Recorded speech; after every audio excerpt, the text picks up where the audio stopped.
Kingzone have been one of the teams that have been, I guess KT last year, but Kingzone now. Deft teams are the most likely to ban Draven because Draven is a champion that impacts Deft more than most other champions can. Right? The agency and priority that Draven provides in lane trades is a sort of annoyance that a high skill AD carrier like Deft doesn't want to deal with. I don't know if you first round ban Draven, but it's definitely going to be a question that's going to be pondered by the coaching staff of Kingzone. Well, Urgot going to be taken off the board. That Draven still going to be available, but Aatrox is also still up. So Kingzone probably considering banning that one out. Sandbox probably leaping it for that first pick. Flexed so many different ways and is going to be banned away. So now, what is going to be the priority for that first pick? A lot of people would say Galio, and Galio already quickly going to be hovered here by Summit. It's locked in. There's no counters to Galio, and apparently it's a support. Who knew? That's true. So this is definitely a game where we could see it because Joker played it in the support role. Again, I'm not a big fan of it, but I think situationally the flex can make a lot of sense. Against Illusion, for example, it can be strong because of his medium range. And do notice, Illusion is available and likely to be locked in again for one of the members of Kingzone DragonX. They could just lock in a bottom lane here as well, take away that Thresh as well. Or he could just hunt Galio, because mid lane Lucian against Galio, we've seen in the LCK, can be a pretty hard counter. Can you chase him top lane? I would say yes, given that Lucian top is both a meme for Huni and a very potential strong laner. So I want this to be a flex Lucian. I would be disappointed if they just disregard any further thoughts and put it in the bot lane. Well, now we've got the Galio Camille combo, which certainly can still be used from a bottom lane Galio there as well. As now Dove, what is he going to pick up? Are they going to reveal their hand here as the Jace to be locked in? Be a difficult matchup for the Scion. Can he get a little bit bullied, but we've seen both sides of that particular matchup as Neon. Is he going to do a nuke duck for us? This is so risky against Sandbox. They've played support Galio. So this Vayne may not be hunting who she thinks she's hunting. I understand the theory. It looked very strong in LEC. Has been played there a couple of times. It's too risky a lock-in. That's why you do see them pivot away. We're going to see a Zoe, and this is not Pawn Zoe. This will be Neon Zoe. Most likely. Still a chance it's in the bot lane. Perks played it in the LEC for G2 Esports already. So right now, Kingzone and Sandbox, on paper you think you know stuff, but if we know anything about LCK Summer or LCK Spring 2019, we know very little about the champions till 20 seconds into those lock-ins. Yeah, so Scion is probably going into a solo lane. We know that much, but otherwise everything's still looking very up in the air. Sandbox, in theory, we know where all of these champions are going, but not when it's in the hands of these guys, because Joker can be picking that one up in the support position. They're banning away the Braum. Could this mean they're also hunting for an Ornn? It's a very, very curious ban, Atlas, because you like Braum against Zoe, right? You like Braum against the Lucian culling as well. So it does seem conspicuously Ornn related on the side of Sandbox Gaming. Wonder if it's a mind game or a next level. Alistair going to be the second ban here. And the Darius banned away from Kingzone, not wanting to get summited yet again in the mid lane if they do decide to put the Scion there for some reason. Certainly a lot of options, but Neon's probably going to be playing that Zoe over there. Be a takeaway on the Kha'Zix. This is actually Kuz' probably most famous pick out of the jungle. Played a lot of it for Longzhu Gaming when Kuz was a Royal Road. It feels like a while ago. That was 3 splits ago. Yes. Longzhu Gaming pulled off the fairy tale win over SK Telecom T1 in the grand final of LCK Summer 2017. Sandbox have hard engage and a strong laner, but they aren't really bound to any particular comp. You could go Vladimir Dive here. You could also return to the Draven if you're feeling confident. We're seeing what the bot lane choice will be. Time to think about that AD carry. We do know it will be solo lane on the Galio. That's finally revealed, as Joker will once again return to his Thresh. What is Sandbox going to do here? Is it Draven Thresh again? If your read is, if Tucson and Deft don't pop off, then maybe we win elsewhere. Going for about the strongest blind pick duo lane might be a good way to halt the advance of first Kingzone's bot lane and then Kingzone DragonX as a whole. Yeah, I actually don't mind it whatsoever because the top side of the map is also very stable with what they've put together so far. What can Kingzone do to lock this one up? And it will be that infamous Tahm Kench for Tucson, which has been a linchpin for him and a detriment for his entire team in the past. But with a Lucian, is that exactly what you want? Yes, you can pick him up while he's using the culling and shoot it out of your belly, but that's not necessarily the type of lane that you want to pair with a Lucian.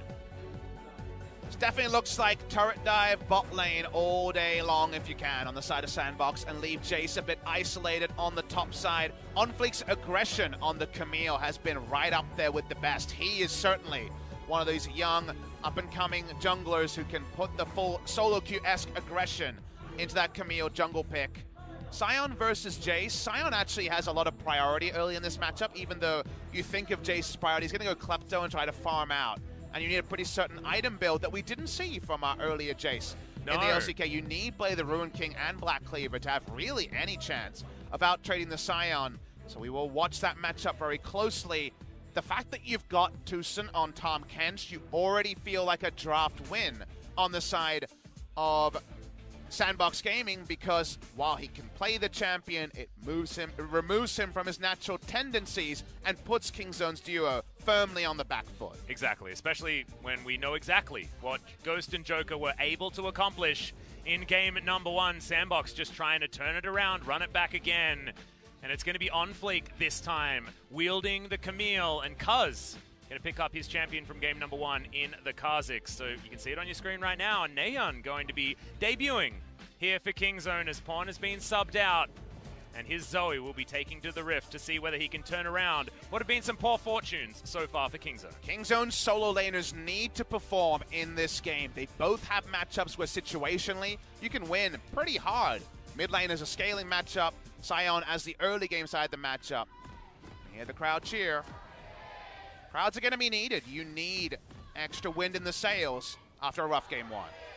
Exactly right, but you can see it's not exactly an audience that buys what the teams were selling in game number 1. Can they find something worthwhile in game number 2? Congratulations on the professional debut of Nayeon in Korea. Has never played in LCK or Champions, despite being a pro player for a while. Visual bug there was very amusing. Yeah, on a Rascal. bit of skating. Everyone's a bit faster sometimes than we're used to. Yeah, especially Sion. Glad that he's in almost every single game. There's a lot of different things you need to think right now. If you could pause the game here and listen in on the comms, it's all, how do we stop 2-camp OnFleek on the Camille from stealing away a big buff? Because we know we saw Score go from red to blue on the bottom side of the map last time. Blue side Camille can also make top side plays. And how about a turret dive play that seems pretty scouted out by Kingzone DragonX? Exactly. They know exactly what's going on with Summit here. Is okay, Shock Blast does get damage onto 2, but thankfully for Sandbox, they do make it out with just that being the eventuality. Good positioning from TuSon just to avoid anything more. I feel like that must be a solo queue trend from OnFleek that's being revealed into pro play here, because they were 100% sure it wasn't going to be a red buff to blue buff bot side of the map play. When it comes to the jungler, the reason why you might expect that, the reason why you might be more confident this game than others that it'll be a Camille topside play, is because vertical jungling around a Jace is the god tier, allows him to overextend and get more autos in. Curiously, Summit hasn't followed the recent trend. He's actually gone for Summoner Airy for a little bit more of oomph in the lane trades rather than the Kleptomancy. That's pretty much the standard, especially in these tank matchups. We'll see whether he can get beyond his minion line. You can see right now with the minimap positioning that he certainly has been able to, but getting the pressure onto Rascal is going to be the difficult thing. Okay, Summit. I'm liking it so far. We'll see whether he actually goes for an earlier Blade of the Ruin King than others. I mean, we know that Smeb does like to pick that item up almost as quickly as he possibly can a lot of the time when he's playing the champion. Certainly a lot of these things are personal preference with item builds. Well, Atlas, I need you to be the Scuttle Crab counter. Right now, I can tell you it's 2-0 to OnFleek, and this is going to be a tricky one for Cuz to find Scuttles. He would prefer they were topside because Sion, as we mentioned already, can have some good options against the Jace. Not being revealed so far, as Sion's been very, very defensive, aware of the Camille pressure. Yep, you can understand that you got to fear her from level 2 onwards, which was hit very, very early. And we also want to temper our expectations around Rascal as a player, because although I was happy to see him finally get a starting spot, he always looked capable on Kingzone in the past when he was subbing in for Khan. He actually lost reverse matchup pretty hard in the Kesper Cup and hasn't really impressed so far in LCK Spring, so he's still growing into his role. And the clothes don't fit as tightly. He understands that he's now a starter after multiple years of being a sub, but so far Rascal hasn't really put his best foot forward in LCK, and maybe he needs a big performance to begin a good trend. Well, speaking of beginning things, we've already got the turret plating being taken down to 4 on the bottom side of the map. Sandbox pushing in, grabbing that extra 80 gold for the bottom lane each.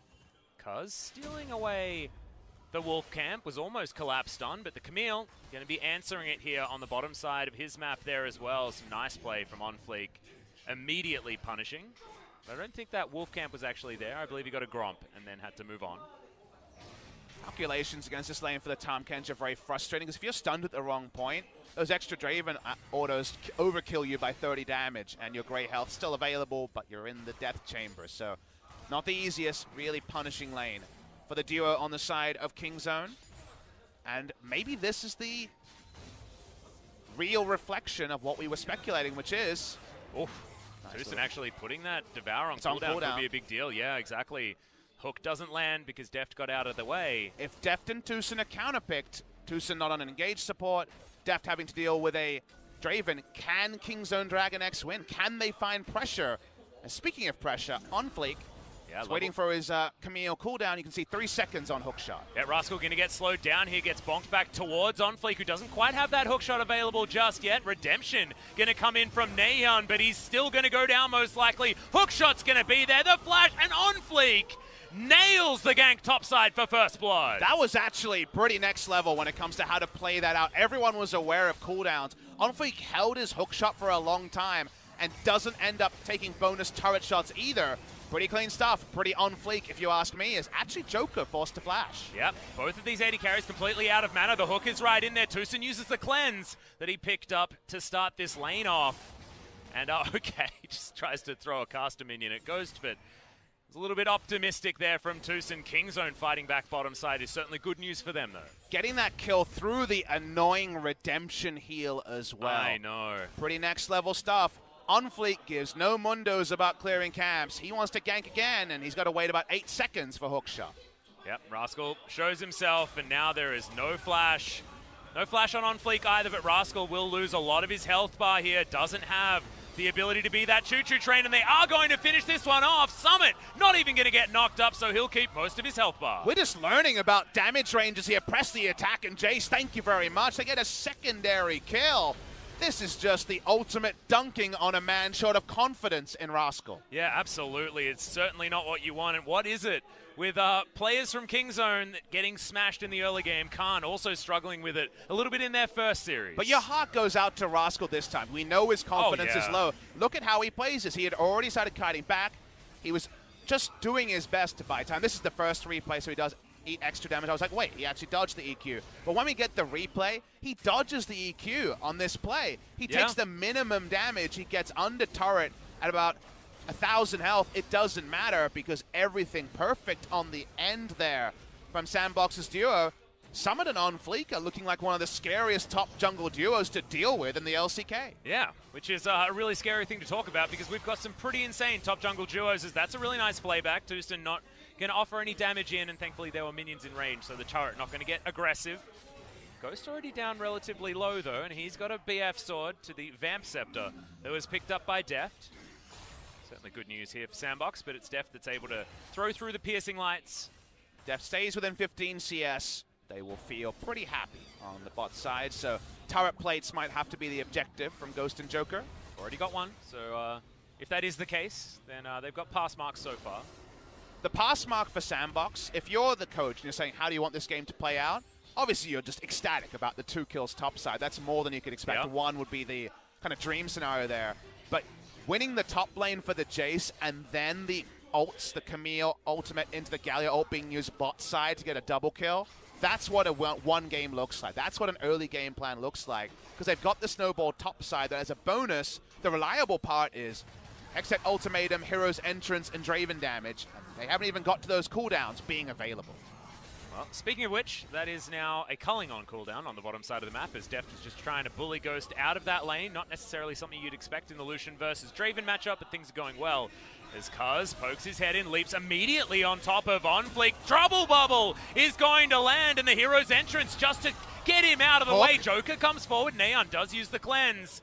And his flash also on cooldown as well. I could have sworn On Fleek was going to go down, but saved by the rest of his team. The model there of the Galio interrupts the paddle shot, and the hook lands to get a defensive summoner out of Neon. He used his real flash through that play, by the way. You can notice it there on the right side of the screen. So that time, Joker's Thresh comes up clutch.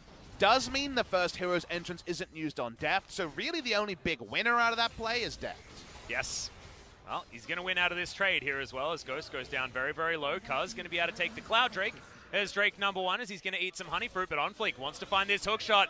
Nails the stun there, but Neon gets the trouble bubble through the wall. Cuz very, very low, and On Fleek finds himself on the wrong side of the rift. He'll be taken down. Deft grabs that kill, but it's a trade immediately as Cuz falls. Joker can be devoured at this point, but that's going to be on cooldown. He's going to get out of the way for now as the beach ball not going to find the dove. He'll make his way back to mid after a 1-for-1. So 1-for-1, all things considered decent. Does mean Camille has a warrior enchant and then some early in the game.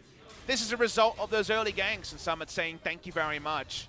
Waiting for the first combo of ults, but still Sandbox noses ahead, and still their early game plan of punishing in the scenarios where they're strong is a lot more zero-sum, and so far a lot more successful than Kingzone, who escaped with a red buff on Def, but not much else.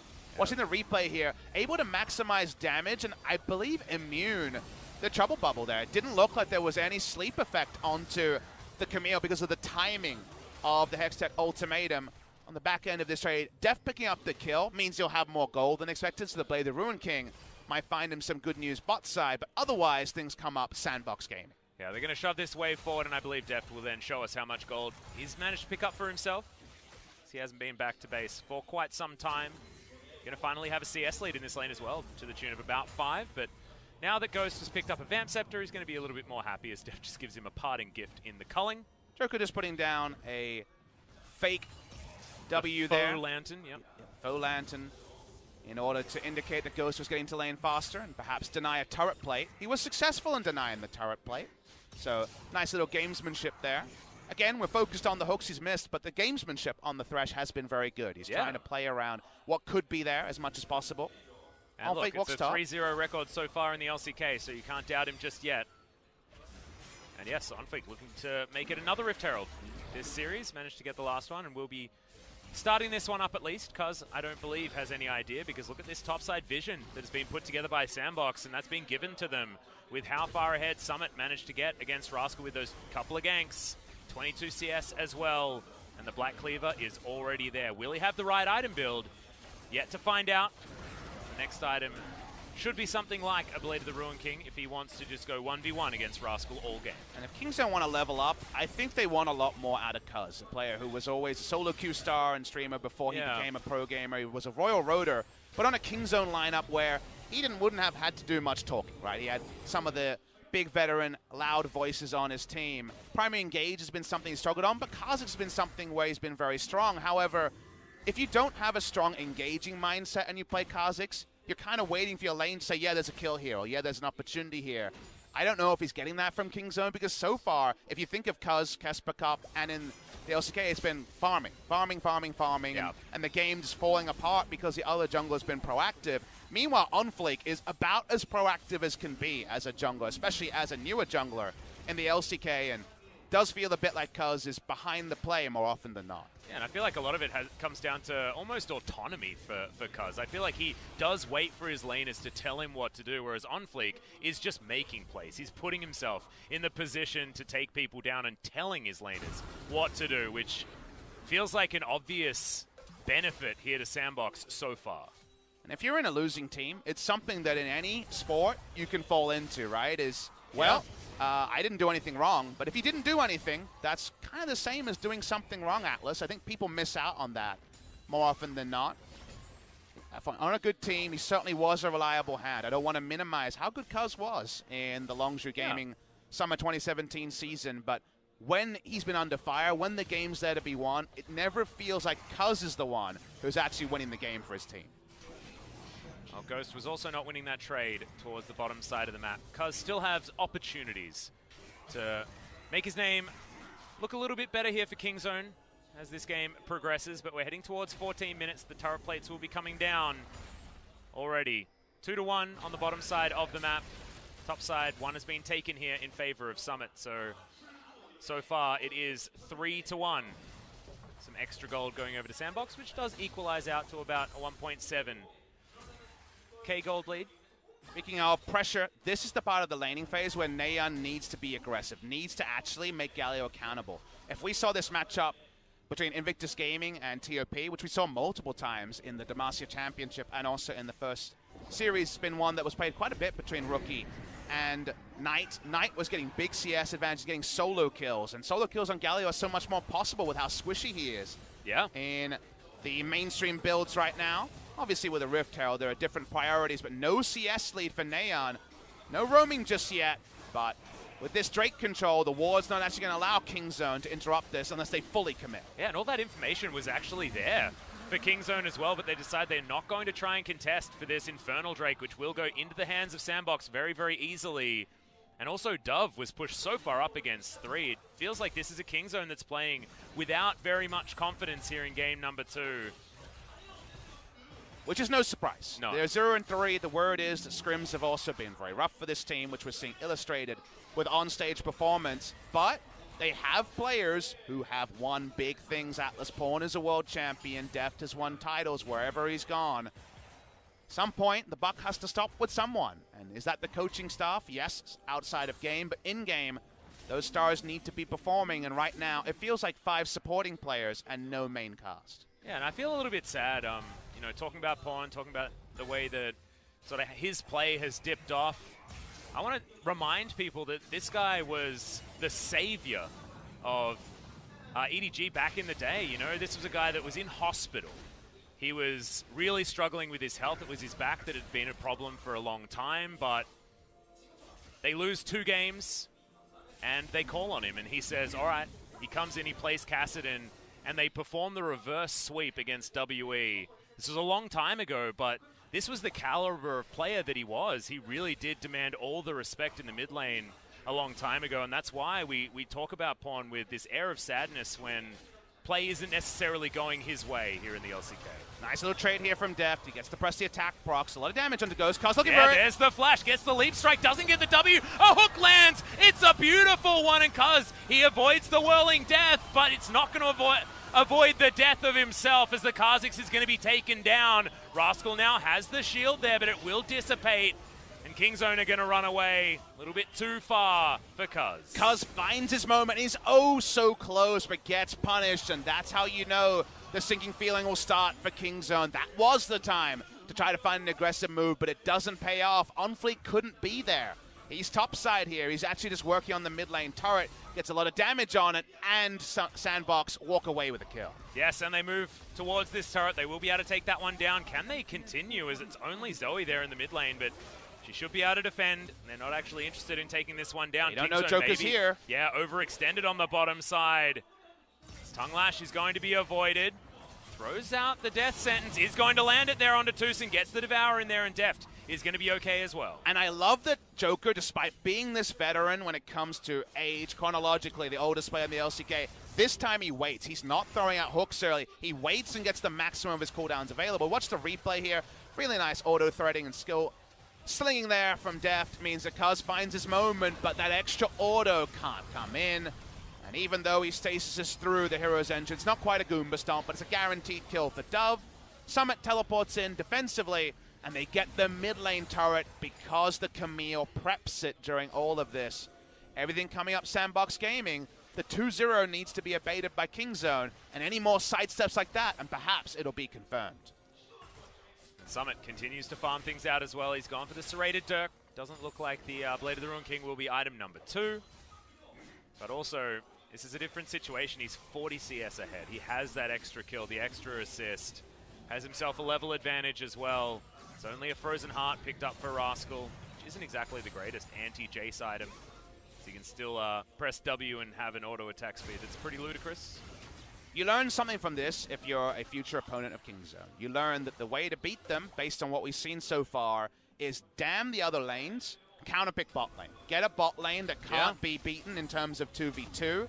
And Deft, who 25 CS lead in a really tricky lane, will do his best, but his impact will be minimized. Tucson can't engage for this team. He's on Tahm Kench, and Deft is dealing with the fact that Lucian, well, not many people out-traded Draven, and Lucian needs a lot of backup in order to make those proactive plays. So just with that, Kingzone feel toothless on the top side, and it does confirm our preseason thoughts of this is the Deft hard carries or team struggles. That identity seems confirmed week 1 of LCK. And also, you know, Deft and Tucson hard carry as well, because we looked at this lane and we thought on paper, man, these two look brilliant. Deft was certainly making a name for himself towards the end of last season. I was talking about Deft with a lot of admiration because he had really stepped up his play. None of those face checks that we were talking about was looking brilliant as they move towards Worlds. Oh, re-engage here, this is nice. Yeah, the Ignite is going to be down as the box is going to be avoided for the moment as Ghost has to block it, but the shield from the Bloodthirst are going to be enough, and Joker gets away. If Cuz is there, they get a guaranteed kill and potentially 2, because Cuz is behind the play. Nice little duo move there from Deft and Tucson, but no further damage to finish off the kill. Going to be pretty tricky to have lost your support and also take the Drake here, but see, not strong enough to start the Drake. On either side means that Thresh gets a free back, and actually Sandbox retain control of the bot side river, which means the next hero's entrance should be a little bit less expected from Kingzone. Well, Rascal just trying to deal with this minion wave. Will do so relatively easily as he is the Scion. That cannon minion will go down, and as we tick over to 20 minutes, we've got an engaged. Naehan gets flashed on by Onfleek, does have himself the stopwatch available though, and Joker saves his life. Whirling Death picks up so much damage, and Onfleek gets another hook shot, gets in on top of Death. The red buff gonna tick down, but not enough to take out the Lucian. Now Tucson eats himself the grey health to keep him alive as Onfleek is engaging absolutely everywhere. Eventually gets taken down by a stray paddle star, I believe maybe even a trouble bubble, as Neon gets one on the back end. And Ghost, he backs away, he takes out a Mountain Drake, and it feels like Sandbox, their jungler is 5 people at once. And he's the one that's separating the two teams because they trade up in terms of kills while Ghost just pops down and says, well, screw this, I'm taking a Drake. He'll slowly pick up the Mountain Drake on the back end, and once again, when it's the clutch, Sandbox trading up. Just stunning play from Onfleek. It felt like he was getting himself out, but then instantly back in again with another hook shot. Despite the fact that he was on low health, Summit will take down this outer turret in the mid lane. 4,000 gold. It's ticking up slowly but surely as we see this one yet again. Watch the replay here. Summit knows his assignment as he's separate to this play, but in the play, really nice close there, and the flash taunt, perfect timing from Dove, gets the maximum value. They can't kill the Zoe though, because there's no way to actually channel that taunt for long enough in the belly of the Tahm Kench. The play could have been over here, but Summit had mainlined the fight, and you know, Onfleek probably appreciates that he'll die in this play, but they trade up in a big way. It's a 2-for-1, and the Drake eventually to the side of Sandbox Gaming. The amount of damage that he would have actually done as the jungler in that last fight is pretty extraordinary, though, just with the uptime that he had on so many of his abilities despite his low health bar. So I was very impressed with how Onfleek played that one. Going towards the Trinity Force build, has that Stinger as well as the Ruby Crystal on the way. As our Ghost takes down the last remaining outer turret. Dominoes starting to fall. Kingzone have no turrets in this game, Atlas, just a Cloud Drake and 2 kills. And what did you talk about earlier on in the day as well? It hits about 22 minutes and you have a feeling who's going to be winning the game. Kingzone really going to have to buck that trend if they want to get anywhere near a victory in this one. Not impossible. Jace versus Scion, the biggest difference between the two comps means that when it comes to frontline, there's not a lot, but sometimes Onfleek can be a one-man frontline, and Neon is pretty exposed. Yeah, Dove going to be the goalkeeper here. Does get all of his damage down. Tucson has to use that Devour, means Def now has to be a little bit more careful. We've got this fight erupting on multiple fronts as now Ghost with the full shield is going to be there, and Cuz, the Whirling Death, going to be blocked by Rascal, so it comes back a little bit prematurely, and Kingzone will limp away from this one. Naehan is so extraordinarily low, but can be very, very tricky to pin down in these team fights. Hero's entrance not going to get anyone knocked up as Kingzone. They're just getting lower and lower. Finally, the accelerated shock blast gets it, and Summit jumps his way forward with his hammer out. So much damage from Sandbox as they just clean up the low health members of of Kingzone. This will be the ace and a triple kill coming in for Summit. It's close to a clean ace and Baron as well for the side of Sandbox. 5 for 1, and they turn onto the Baron. The firing squad was there. The firing squad was Sandbox, and Kingzone had nowhere to run. They were literally backs against the wall, and Kingzone just had to stand there and watch as they fell down. The Jace poke, oh so important as well in that fight.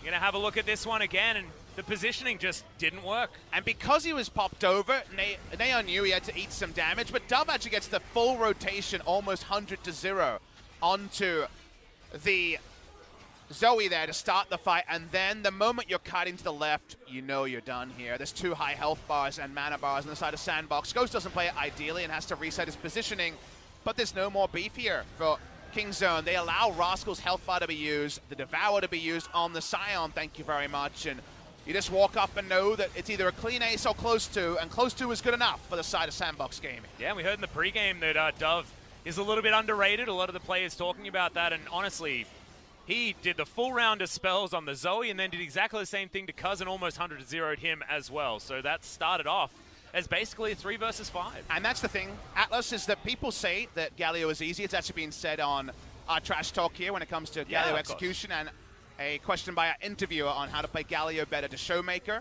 He still managed to make Galio look impressive. He threaded the needle, and actually his skill order was relevant, not just leading with taunt. So really nice stuff coming through from Dove, and now all the good news can be piled up, and all the early game sins from both sides can be tabulated. Seems like Kingzone DragonX needs to spend more in the confessional booth, because right now, we're knocking on the inhibitors going down on the side of Kingzone. It felt like it was a 4,000 gold lead for a long time. Now, as we look up to the scoreboard, it's approaching that 10K mark. Another redemption comes in. I believe that might have been Joker's one. Not quite sure I remember, but we've just got Baron buffed minions smacking their heads against these turrets. Sandbox Gaming, so many different options. Not very many wrong decisions to make here as, Kingzone going for one last-ditch effort, and Ghost still hasn't fallen down yet. Hero's entrance just to zone everyone away as Cuz gets hit by the Whirling Death, but does survive for the moment. First kill will be over to OnFleek as Kingzone start this one up. It's a really good knock-up onto Dove, who wants to get himself the taunt. Justice Punch comes in, finds a double instantly onto Deft and Neon. How did that even happen? I thought he was caught, but who caught who is now Joker wants to get the play onto Rascal, who doesn't have many options. He picks up 1 kill. Now will find himself the Blast Cone, but is taken down by Ghost. Summit will be here as well, as Ghost not going to get taken down by this zombie. Most likely as Summit almost allows that one to happen, but slows down the zombie Scion. In every single way, that was the epitome of you spoke too fast, a team fight. A lot happening on both sides. I was focused on the bot side, only noticing towards the tail end of the fight that OnFleek was fighting against 3 members and zoning them for a good 15 seconds as a Camille. This is not a Camille with a Guardian Angel. This is damaged Camille, but the zoning job there was so important because Ghost was out of this fight in terms of damage. Let's try to fully unpack what happened over the course of a long fight. This is a great all-in timing from Kingzone DragonX. If they're not 10,000 gold behind, maybe this is super successful because Ghost probably dies the first round of damage. But watch the top side as OnFleek wastes the time of Tucson, Deft, and Neon. That's all the damage. And also the peel support's time being wasted. Then you're going to be drawn to this as Dove says, you know what? I'm going to go in and gets the 2-man taunt into killing both carries. Can you do any more as a damn Galio? It's just disgusting amounts of damage. OnFleek looks for it again. The double kill. Probably going to come in. No, it's not. OnFleek deserved that one, though. The kill into hookshot looked glorious from this guy's Camille. These new players come in and they make Camille look like a completely different champion here in the LCK. I think that might just be GG. Look at the death timers here. We're pushing up. Death's out of position, and Sandbox want to end the game. Yep. Neon, not a lot he can do either. The culling is going to come forward, but the turrets are falling down. OnFleek will die, but it will be a trade for the Scion there as well. Scion dying is not so bad because you can kill the minion wave. Next minion wave is a while away. Can they finish on this push? Not entirely sure. The Baron buff has, of course, worn off. Sandbox still with 4 members, still pushing up towards this last remaining Nexus turret. Remember, they've got a lot of damage with the Jace available At the same time, Tucson jumps forward. He's just going to explode before the Grey Health can even be used as Cuz wants to get an extra kill. Hero's entrance is going to reposition the Gallios. Now Cuz, does he have enough? No, he does. Oh, Sandbox. Able to take him down, and Sandbox, have they bitten off more than they can chew? Guardian Angel now down as Ghost goes into the stopwatch. Def trying to do more. The empowered shock blast is there, and Summit will finish off the Nexus. It was messy, but it was finished. Unconventional, but successful on the side of Sandbox in two different ways over two different series. 4-0 is still a surprising spot to find Sandbox at the end of their first week of LCK play ever. And 0-4 is the new norm for Kingzone DragonX. They have a lot to work on coming into week 2 of LCK Spring. And it's just not the result that you'd expect coming into the LCK, but one we're getting used to now. W1D5 Gaming also 4-0, Sandbox joining them from Challengers Korea, and also now on 4-0. I feel like celebrating the rookies, celebrating the new players has become the new thing. And I think it's glorious. Even if they're not necessarily the youngest players, with Joker being older than even old man score. Griffin, W1D5 Gaming, Sandbox Gaming, the three orgs to join LCK most recently are 12-0. No losses for any of these last three promoted sides. If that doesn't tell you that new blood is rising, nothing will. Nayeon gets to make his professional debut in Korea after having a career outside of Korea and isn't able to change anything when it comes to the victors. Pawn watches on as Kingzone DragonX have problems upon problems and very little in the term of good news to try to abate the downward feeling, the depression that they must be settling into. Kingzone a lot to work on. Sandbox Gaming, you know, not looking like a contender at the top, but still looking like a team that could be contending for playoffs. And that already is a big jolt to the system because I had them bottom 3. I had them bottom 3 as well, but now we're thinking about switching them with a team like Kingzone, with a team like KT Rolster that didn't necessarily perform either this week. But remember, only week 1, we still have one match to go. But then week 2, we've got so many more weeks of the first round robin yet to see. What will we uncover? I'm just excited to find out, Papa Smithy. I feel like now predictions out the window. A lot of things have changed. The only two things I think that were almost confirmed was SKT and Griffin looking ridiculously strong. We feel like we know the power levels of 8 teams, but kind of fittingly, Afrika and Hanwha Life, who play in the final series of the day, are the two that I'm not sure of. Yeah. I think Afrika are better than they showed in their 2-0 loss, but I don't know. And Hanwha Life were a big surprise taking down KT. But what does that mean after KT struggles? What I can say about this game is that On Fleek definitely going to be contesting for best Camille in the league. It was so dirty, those two deaths to Rascal.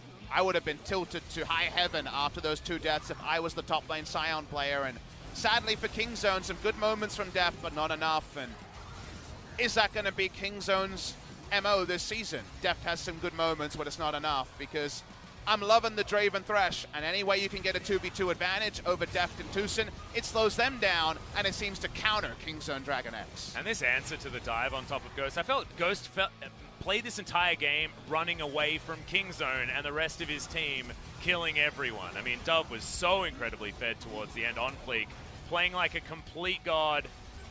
He does get a couple of ultimates through for some extra damage, but as you can see, it's all about the Camille dodging away, zoning out most of Kingzone's damage, and then the backup coming in, the orbital nuke that is the Galio. I think OnFleek or Dove pick up the MVP, but my shout out goes to specifically the support here. I think Joker had a really good game on Thresh after a bit of a stinker in game number 1, win or not.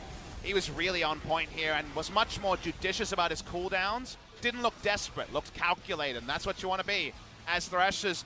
You know, sometimes you can just get on the on-fleek bus and just ride it all the way to a 2-0 victory. Yep, and they certainly did so. Dove helping out a lot. As you can see, once again, it's Joker doing his best to run away. Body blocking for Ghost there as well. But now, Summit gets the Shock Blast, and that's all she wrote. Not since Flawless have we had a player try to make a comment about their play in their name. And for Flawless, well, he turned into Buffless, his new name. Seemed to fit him slightly better because Flawless had a lot of struggles in Korea. Went on to have a pretty good career over in the LPL.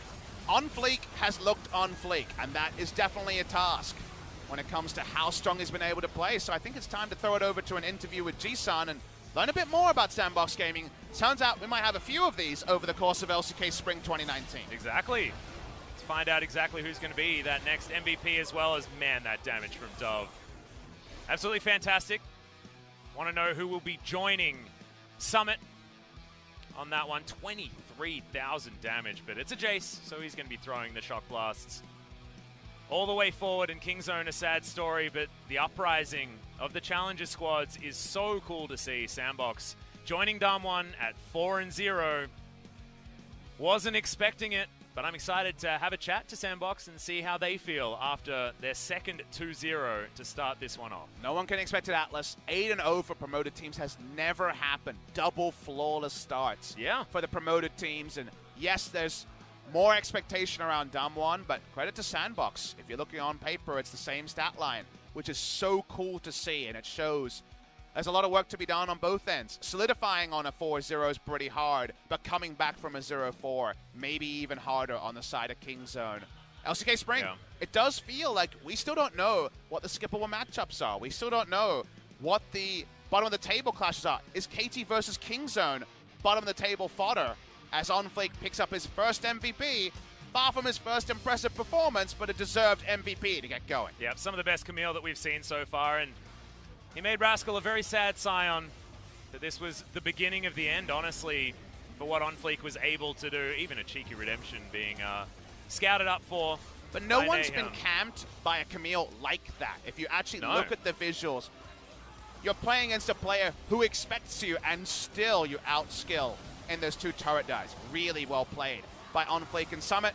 And from there, they transferred their lead. And it was never conventional. It was never E into Lucian, ult, Galio ult, goodbye. It was all much more technical than that, and still they pulled it off. Yeah, it was him ducking in and out of fights so beautifully, utilizing his stopwatches really, really nicely as well. It was absolutely fantastic play coming out of OnFleek. Looking forward to seeing more from him, but that is going to mean that we've got a relatively large break. And first off, we will have the interview, so let's throw it over to Ji-Sun. Thank you guys, this is Ji-Sun with today's interview translation, and we're going to join by Summit and OnFleek from Sandbox Gaming. Summit, this is your first MVP at LCK. How do you feel? I was really nervous, to be honest, but I'm really happy right now. And OnFleek, the teams from Challengers Korea are performing so well. Did you expect this 2-0 victory today?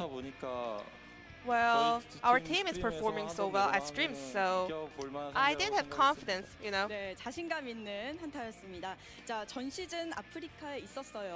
Previously, you were in Africa, but now you're in Sandbox and you're performing at LCK. Were you nervous before going into games? Yes, I was really nervous, and my hands were shaking. I can realize I'm truly at stage right now. Moving on to game. Urgot only got 2 losses at LCK. I can say it's a top-tier champion. How do you rate it as a top-tier champion right now? You know, it's really tanky, but it also has really insane amount of damage, so I think it's really good. But you guys banned out Urgot in the game too. Yeah, because we didn't want them to play it. In game 1, both teams tried top mid lane swap, and also you guys were the one who initially tried it. Well, it's really sad that they were actually knowing that we're going to swap the lane, but you know, we want to follow the champions that has more priority in the laning phase. And you guys played AD carry Draven for 2 games in a row. Does that reflect the trust in him? Just as Ghost called me as the Darius lover, he is also a Draven lover. So we have trust in each other a lot. But game 1, there were a lot of team fights and skirmishes. When did you guys gain the momentum to close out the game? And we are able to catch out players a lot and got the Baron. I was really confident that we will be the one closing out the game. And let's move on to game 2. OnFleek. Well, Neon subbed in, and he's from Challengers Korea, right? Have you faced him a lot? Back in the days? During the Challenges Korea, he was a good mid laner. And today, yeah, so seeing him at LCK stage was really surprising, but I think he performed really well. And you were camping a lot in top lane. What kind of strategy was going on? I didn't have any specific plans for it. I was trying to start at red buff, but I wasn't able to, so I tried to make as many ganks as possible, especially top has really good minion waves. And I had enough vision using my control word, so I knew that there were high possibility making gank over there. 샌드박스가 두 번째 경기도 가져가지 않았나 싶습니다. 고스트 선수가 드레이븐 킬을 후반이 돼서야 이제 got his first kill in the very late stage of game. Was he happy at that moment? 이전에 한타부터 계속 He was calling for kills in the previous team fights, but we were unlucky a little bit. And he finally got his first kill. And he got more than 1,000 golds. 정말 좋아하더라고요. He was super happy. 1115골드 게시판도 제가 봤는데 정말 팬분들도 좋아하시더라고요. And all the fans are also happy for him for getting that 1,115 golds. Unflick, there is a really famous meme with you and Untara. You guys really look alike. Some fans call you Ontara. 들을 때마다 드리는 답변이 있는데 직접 만나보지 않고서 저는 I don't want to admit it before I see him in person. 언젠가 직접 만날 수 있는 날이 꼭 I hope you can get the opportunity one day. 현재 샌드박스 게이밍 정말 Sandbox Gaming, you guys are in a really great mood, and I heard that you guys are doing also great in the practice games. So is there any last messages? I think we are doing really well, but our upcoming opponent will be SK Telecom. It will be a challenge for us, so we're going to practice and prepare hard. I want to say SKT will be a tough opponent, but I think it will worth the game, so I'm going to prepare hard. Sandbox with a lot of young bloods, and this will be the end of the interview with Summit and Unflip from Sandbox Gaming. G-Sun. And hi guys. Hi guys, thanks G-Sun for the interview. Absolutely fantastic to hear from those guys, and I hadn't actually thought about that. Onfleet does look a lot like Untara. Ontara is a pretty fun name. Remember, Orntara was Orn's nickname when he... Untara's nickname. Untara's nickname when he came in for the Worlds qualifiers. Yeah. We finally saw him at the end of summer. And he had some other nicknames as well, but we won't talk about those. Out there streaming, having a good time. And, yeah, the next matchup's against SKT. And, again, you're struck by the fact that Sandbox Gaming are 4-0. SKT do feel like the one team up there with Damwon, Griffin, and Sandbox to, you know, find those young ruffians and show them something. Yeah.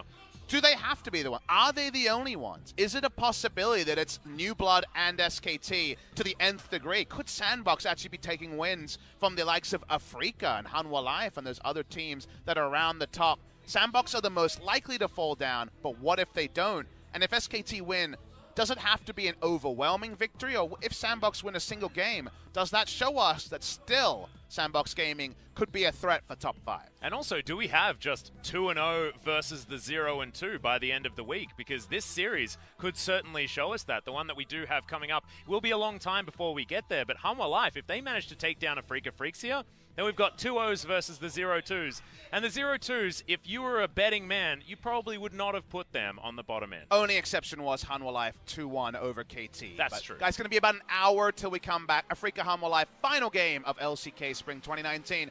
I need to know more about these two teams. I hope you guys do too, and join us in an hour. Yeah, very excited to see what is going to happen. So thank you so much for watching our first series. It'll be about an hour, so go do whatever you want. Find some different, I don't know, tasks. What can you do for an hour? What's the best option? Go and find out, guys. We'll see you in about that amount of time.